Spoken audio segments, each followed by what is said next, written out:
নমস্কার বন্ধুরা, আমি সুতপা। দেখো চলে এসেছি আজকে সুতপার কথাতে একটা নিরামিষ লাউ শাকের রেসিপি নিয়ে।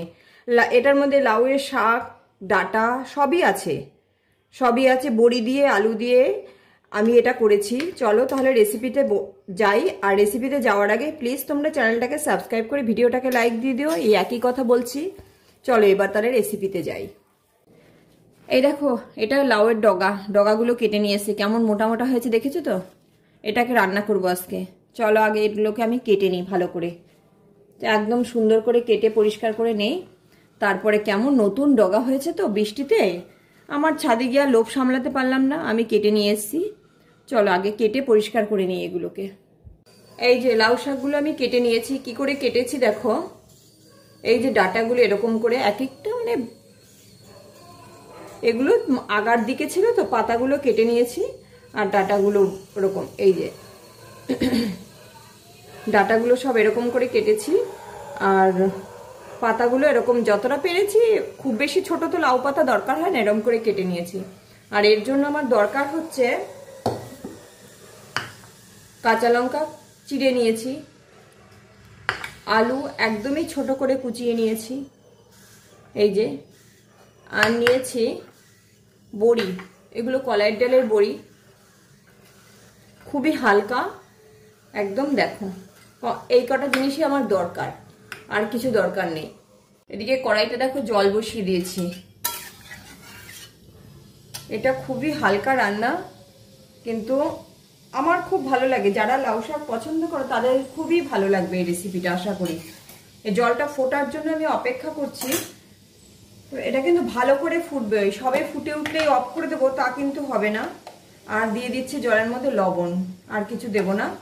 এটা আগে টকবক করে ফুটে উঠবে, তারপরে এই যে ফুটে উঠেছে টকবক করে, একটু ভালো করে ফুটবে। লাউ শাকের জল কখনো কম ফোটার সঙ্গে সঙ্গে দিয়ে দেবো না, এটা একটু টকবক করে মিনিট 2-3 ফুটবে। এইবার ফুটে ভালো করে ফুটে গেছে। এবার এর মধ্যে লাউ শাকগুলো আমি দিয়ে দেবো।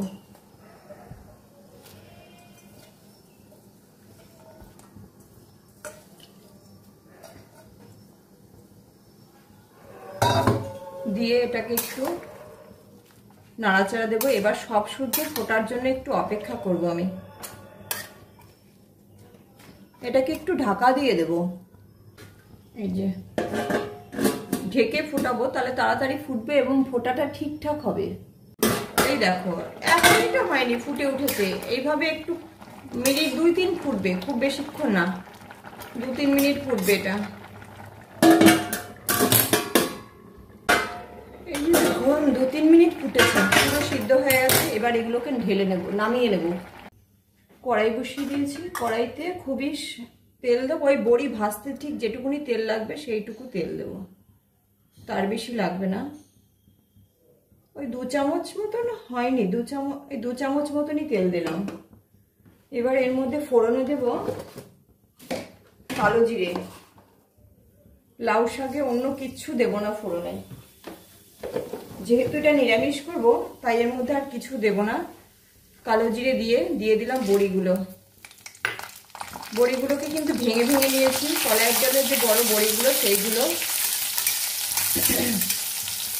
এগুলোকে লাল হয়ে অবধি ভাজা হবে। বড়িগুলোকে একটু তুলে রাখবো, আগে ভেজে নিতে হবে বড়িগুলো।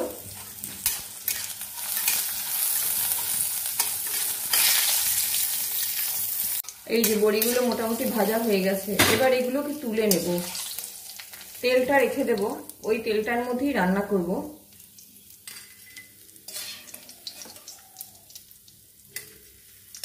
বড়িগুলো খুব হালকা, এবার পুরো গলে মিশে যাবে, সেই কারণে তুলে নিলাম। কারণটা হচ্ছে যাতে বড়ি একটু গোটা থাকে, তাই। এই যে দেখো তুলে নিয়েছি। এইবার এই তেলের মধ্যে দিয়ে দিলাম আমি প্রথমে আলুগুলো।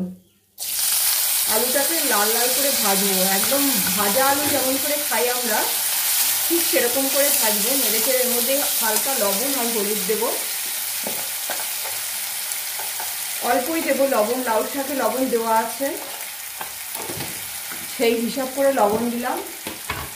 আর হলুদও খুবই কম দেবো, লাউ শাকে হলুদ খুব বেশি ভালো লাগে না, একদম আলু ভাজার জন্য যেটুকুনি দরকার ঠিক সেইটুকু লবণ, সেইটুকু হলুদ দিলাম, দিয়ে আলুগুলো ভাজা হওয়া অবধি অপেক্ষা করব। যেহেতু নিরামিষ সেই কারণে আলু ভাজার তেলেরও একটা স্মেল থাকে, সেটাও লাউ শাকের সাথে খুব ভালো লাগে। নিরামিষ বলেই পুরো একদম যেভাবে ভালো লাগে শাকটা সেরকম করার চেষ্টা করছি। আর এই আলু ভাজতে ভাজতে তোমরা প্লিজ চ্যানেলটাকে সাবস্ক্রাইব করে ভিডিওটাকে একটা লাইক দিয়ে দিও, আর অবশ্যই কমেন্টস করে জানিও যে কেমন হলো। এই দেখো আলু মোটামুটি হয়ে এসছে, আর একটু হবে। এই অবস্থায় আমি এই কাঁচা লঙ্কাগুলো দিয়ে দিলাম। শাকে একটু ঝাল না হলে ভালো লাগে না, তাই আমি একটু লঙ্কা বেশি দিয়েছি। তোমরা যদি কম চাও কম দিতে পারো।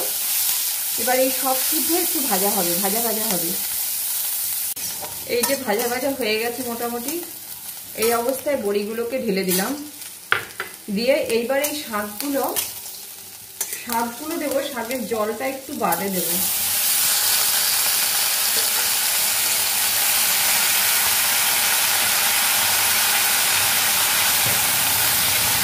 একটু নেড়ে নেবো এরকম করে।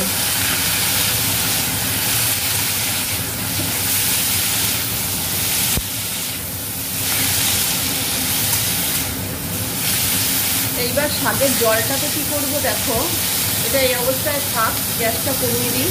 এটা হচ্ছে আটা দিয়ে ভালো করে গুলে নেব। আটাই দিতে হবে এখানে, অন্য কিছু দিলে ভালো লাগবে না। এটাতে আটাই দিতে হবে পুরো। দেখো পুরো ভালো করে এই চামচটা দেওয়ার কারণে যে কিছু গোটা থাকলে পুরো দেখা যাবে। শাকটা বেশি ফোটাবো না বলে সমস্ত কিছু একবারে দিয়ে দিয়েছি, পুরো কমপ্লিট শাক সিদ্ধ। সেই কারণে শুধু শাকটা দিয়ে জলটাকে আমি এরকম করে নিলাম। এই যে হয়ে গেছে এটা। এই যে দেখো গ্যাস বাড়িয়ে দিয়েছি, পুরো এটা ভাজা ভাজা মতন হয়ে গেছে। এইবার এই যে শাকের জলটা এটা দিয়ে দেবো, দিয়ে খুব বেশিক্ষণ ফোটাবো না। ফুটে উঠলেই দেখো এটা কমপ্লিট, এটার আর কিচ্ছু করতে হবে না। ফোটানো জল কিচ্ছু করবো না, এই অবস্থায় নামিয়ে দেবো এটাকে। এটা হয়ে গেছে। এই যে দেখো কি অবস্থায় নামাবো, এটা পুরো কমপ্লিট হয়ে গেছে। আশা করি তোমাদের রেসিপিটা ভালো লাগবে। এটা এবার নামিয়ে নিতে হবে। গ্যাস অফ করে দিই।